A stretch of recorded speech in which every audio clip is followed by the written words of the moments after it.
நம்ம சேனல்லேருந்து தொடர்ந்து அப்புறம் நீங்கள் வீடியோக்குள்ளே பார்க்க நினச்சிங்கன்னா இதுவரை நம்ம சேனலை சப்ஸ்கிரைப் பண்ணுங்கள் கீழே பெல் சிம்பிள் இருக்கும் அதையும் கிளிக் பண்ணுங்கள். வாங்க வீடியோக்குள்ளே போகலாம். அறிந்து உணர முடியாத அதிசயம் துயரம் என பல பக்கங்களோடு தன்னோடு சுமந்துள்ளது கோயம்பேடு பேருந்து நிலையம். இரவு நேரங்களில் பேருந்து நிலையத்தின் காத்திருப்போர் பகுதி முழுவதும் அவ்வளோ பேர் தங்கள் உறக்கத்திற்காக இடம் பிடித்திருக்கிறார்கள். உடலும் மனமும் மட்டுமே சுத்தமாக படுத்திருக்கிறார்கள். பல குடும்பங்களுக்கு அதுதான் வீடு. குழந்தைகள் முதல் முதியோர் வரை கோயம்பேடு பேருந்து நிலையத்திற்குள் இருக்கும் உலகம் சொல்லும் கதைகள் மனதை உருக வைப்பவை. வீட்டை காலி செய்து மொத்த பொருட்களையும் சாக்கு மூட்டையில் கொண்டு வந்திருந்த ஒருவர் தலைக்கு பக்கத்தில் வைத்து படுத்திருக்கிறார். மூட்டையை சந்தேகத்துடன் தட்டி பார்த்த காவலரிடம் குக்கர் என்கிறார். இன்னொருவர் துணியை தலையணையாக்கி தூங்க முயற்சி செய்கிறார். தலைமாட்டில் சாமி படத்துடன் ஒருவர், குழந்தைக்கு பால் கொடுக்கும் பெண் ஒருவர், காலுக்கு மருந்து போட்டவாறு ஒரு முதியவர். காவலர்கள் இங்கும் அங்குமாக வலம் வருகிறார்கள். வாக்கி டாக்கி வலைவரிசையில் மாறிக்கொண்டே இருக்கிறது. ஒரு குழந்தை விளையாடி கொண்டு களைத்து போட்ட பொம்மைகளாக இருக்கிறது அந்த இடம். கோயம்பேட்டில் உள்ள ஆதரவற்ற மனிதர்களின் வயிற்றை விட கொசுக்களின் வயிறுகள் நிரம்பி இருக்கிறது. இரவு நேர பாதுகாப்பில் பெண் காவலர்கள் 4-5 பேர் எப்போதுமே இருப்பார்கள். அங்கிருக்கும் பெண்கள் குழந்தைகளை அழைத்து விசாரிப்பார்கள். பசியோடு உள்ள ஒருவருக்கும் சாப்பாடு வாங்கி கொடுக்கும் பெண் காவலர்களை பார்க்கலாம். பேருந்து நிலைய நுழைவாயில் காவலர் பணியில் இருந்த 30 வயது பெண் காவலர் சரண்யா. இங்கே தூங்கும் பலரும் வெளியூர்லேருந்து வந்தவங்க தான். காலையில் போயிடுவாங்க. சிலர் தங்கறதுக்கு இடம் இல்லாமல் படுத்துட்டு காலையில் போயிடுவாங்க. ஊரை விட்டு ஓடி வந்தவங்க, குடும்பத்தில் நிராகரிக்கப்பட்டவங்க, வேலை தேடி வந்தவங்க என பலரின் கதைகளை கேட்டால் தூக்கமே வராது. இப்போ கூட சேலத்திலேருந்து வந்துட்டு எங்கே போகிறதுன்னு தெரியாமல் அழுதுகிட்டே இருந்தா. பெண்ணை விசாரித்தேன். அம்மா அப்பா இல்லாமல் மாமா வீட்டில் வளர்ந்துருக்கா. அந்த பெண்ணுக்கு படிக்க ஆசை. மாமாவால் படிக்க வைக்க முடியல. சென்னைக்கு கிளம்பி வந்துட்டா. அண்ணா நகர் ஹோமில் விட்டுட்டு வரத்துக்காக ஒரு காவலர் போயிருக்கார் என்றார். நேரம் 1:30 ஆகியிருக்கு. வெற்றிடத்தை காற்று நிரப்பும், மௌனமும் நிரப்பும் என்பார்கள். ஆனால் நினைவுகள் மட்டுமே நிரம்ப சில வினாடிகள் அமைதியாக இருந்துவிட்டு மீண்டும் தொடர்ந்தார்.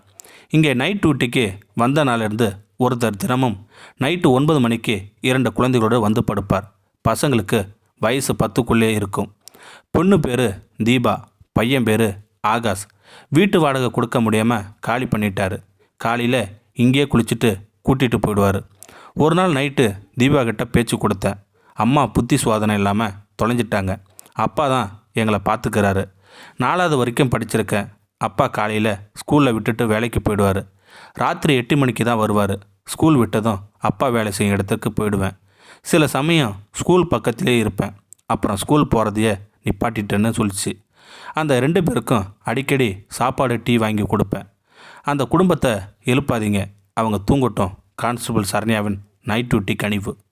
பொதுவாக இங்கே தூங்குறவங்கள 4 மணிக்கே எழுப்பி விட்டுடுவோம். அவங்கள மட்டும் 6 மணி வரை தூங்க விட்டுருவேன். அவங்க அப்பாவுக்கு எந்த கெட்ட பழக்கமும் கிடையாது. குழந்தைகளே உலகமாக இருக்கார். 10 நாளைக்கு முன்னாடி அந்த பொண்ணுக்கிட்ட ஸ்கூல் சேர்த்து விடட்டுமா என்று கேட்டேன். சரின்னு சொல்லியிருந்துச்சு. அடுத்த நாளே எனக்கு வேறு இடத்துல டியூட்டி போட்டுட்டாங்க. ஒரு வாரம் கழித்து வந்ததும், அக்கா ஸ்கூலில் சேர்த்து விடுறதா சொன்னீங்களே எப்போன்னு என் காலை பிடிச்சிட்டு கேட்டா.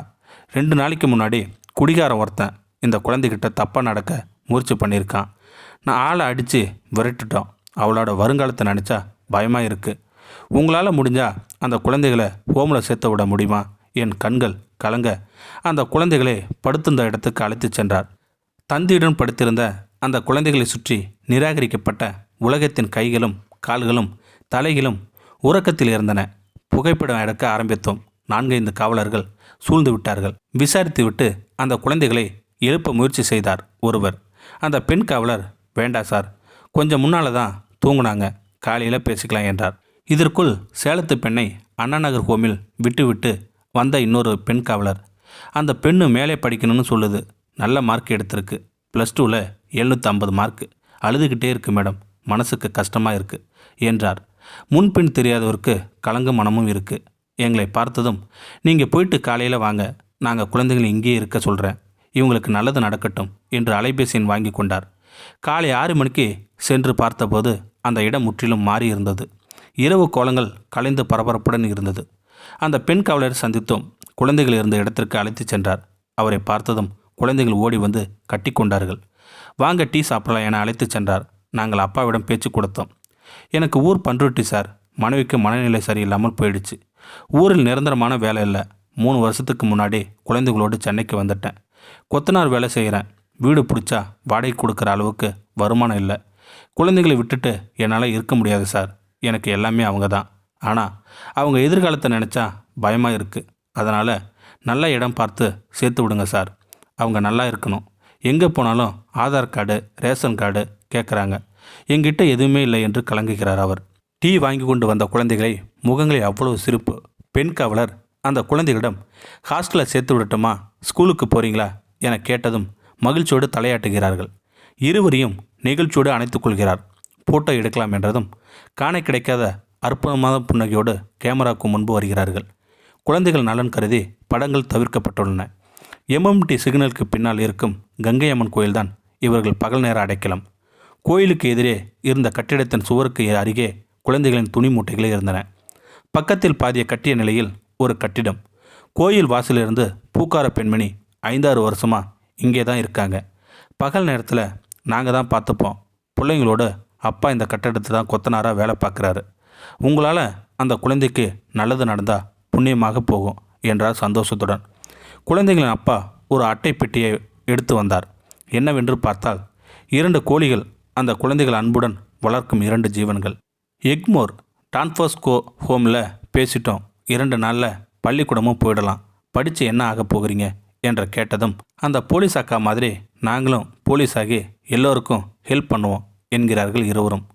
உலகின் அதிசிறந்த மந்திர வார்த்தை லைஃப் இஸ் பியூட்டிஃபுல். இந்த வீடியோ உங்களுக்கு பிடிச்சிருந்தா கமெண்ட் பாக்ஸில் கமெண்ட் பண்ணுங்கள். கூட உங்கள் ஃப்ரெண்ட்ஸுக்கு ஷேர் பண்ணுங்கள். இதுவரை நம்ம சேனலை சப்ஸ்கிரைப் பண்ணுங்கள். சப்ஸ்கிரைப் பண்ணுங்கள். கீழே பெல் சிம்பல் இருக்கும், அதையும் கிளிக் பண்ணுங்கள். தேங்க்யூ ஃபார் வாட்சிங்.